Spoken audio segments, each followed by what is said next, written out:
আসসালামু আলাইকুম বন্ধুরা, সবাই কেমন আছেন? দেখেন, আজকে রাত্রে খিচুড়ি তৈরি হয়ে গেল। এই খিচুড়িগুলো কেন তৈরি হলো জানেন?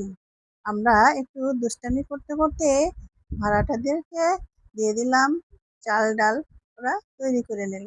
আর আমি একটু নিয়ে আসলাম। খেতে কিন্তু বেশ লাগবে, কারণ কালারটা বেশ লাগছে। অনেক মজা হবে ভাবছি। দেখি এবার কি হয়। আপনারা কি খিচুড়ি খাবেন?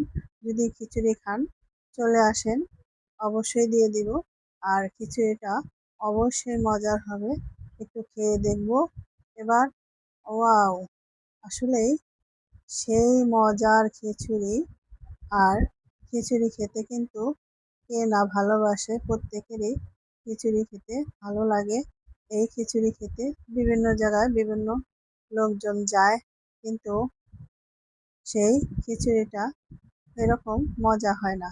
আর দর্শক মিলে যে রান্নাটা হয় বড় ডেগের, ওই খাবারটা কিন্তু আলাদা মজা। আর সবাই ভালো থাকবেন।